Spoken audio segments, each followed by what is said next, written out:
Ford. Ford is officially one of the first major automakers to hike prices. Do you know why? Tariffs. They will reportedly hit 3 of the car makers' models that are produced in Mexico. This comes just days after the company warned that tariffs are expected to add more than $2 billion in cost for this year. And it's not just big business feeling the heat of this trade war.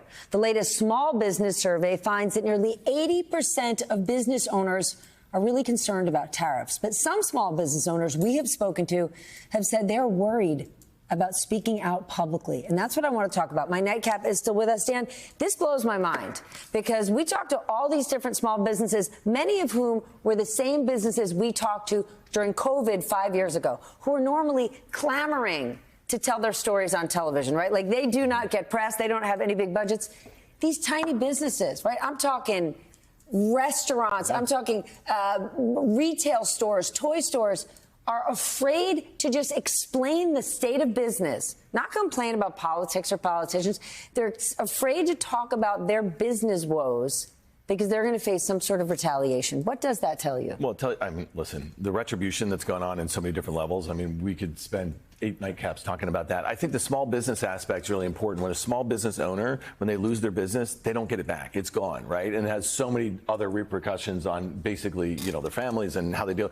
I think more importantly is that small businesses employ 2/3 of the people in America. We're already talking about some of the pressures on employment if we have sort of mass deportations and the like here. So that's who hires all our teens in the summer. Right. And I mean, it's just a really, really important thing. So you can talk about Ford. It's going to take a $2 billion charge, and GM is going to lose $4.5 billion or something like that. I mean, at the end of the day, those are the companies that get bailed out all the time. If small businesses, if you're a small business owner and you lose your business, there's probably not much of a bailout going on here. So I think the focus on small business is really important. The focus on consumers right now, you know, the confidence that small business owners and consumers have, it's going down, right? And inflation expectations are going up, right? So if you think about that, it's weaker growth, higher prices. What do we call that?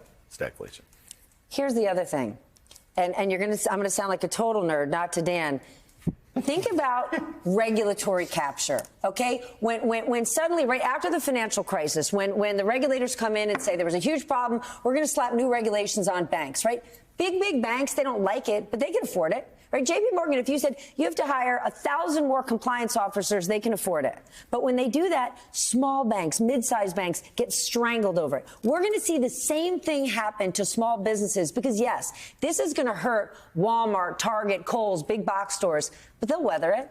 They've got complicated supply chains. They certainly know how to front load their inventory and buy it now. But if you're a tiny business, if you're a tiny toy store on the Upper West Side, you cannot buy all your Christmas toys now ahead of the tariffs.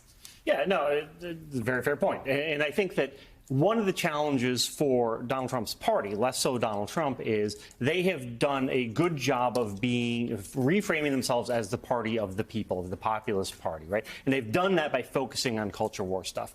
But this, we don't yet know what this is going to look like and how broadly felt these effects are going to be. But this threatens that in a very direct way. It's going to be very interesting to see as the midterms loom, are the Republican Party going to be able to still credibly go back to people and say, hey, we're with you on all these culture war fights, and we're not just the party of big business, when they are creating this environment where all of these small businesses face these risks. And we're already seeing, like I was reading a story about how fireworks stores are going out of business because these things are so tariffed. Is the Republican Party outside of the Trump context, going to be able to say, no, we have changed. We are not just the big business party. You can trust us on this stuff if what the result of the Trump tariffs is that all these small businesses get clobbered. I think that's the key point, right? And that's the key message Democrats should jump onto, right? Because you not only have Trump profiting hundreds of millions on the crypto side. You have Musk now trying to, I guess, self-deal Starlink into these tariff and Trump deals, slathering right? the Oval Office in gold at the same time. Exactly. Yeah, sure. And meanwhile saying we should, I guess, do 2 baby dolls instead of 30 baby dolls. Right. We got to ration the dolls, right? Because we're going to be that hard off. Basically, you're going to sit here and you're going to try to be the party of the people when you're decimating small businesses, you're raising prices on everyday Americans while profiting yourself endlessly, and then telling us to ration.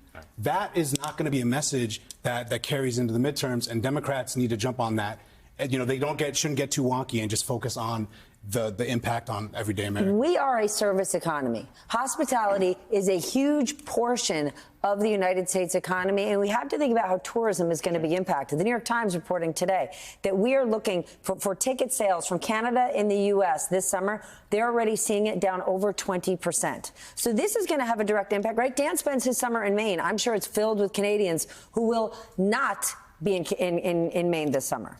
Well, it goes back to what you said at the beginning of the segment, which is, fear.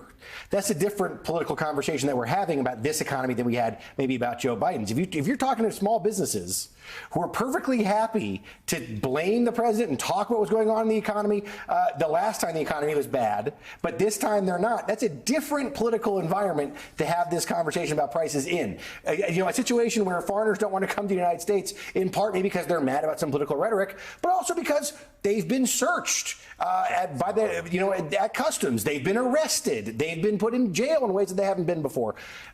This fear aspect is something that could be a very different feeling when all this stuff starts to play out, right? I mean, we have seen the polls. The public is bracing for a bad economy. I mean, Republican elected officials I talk to are definitely not happy about the idea of prices going up. They don't really know how to weather that. But if you're talking to a bunch of small businesses who are afraid to say right now, the president is putting pressure on my livelihood, that is a different kind of politics than we saw under Biden.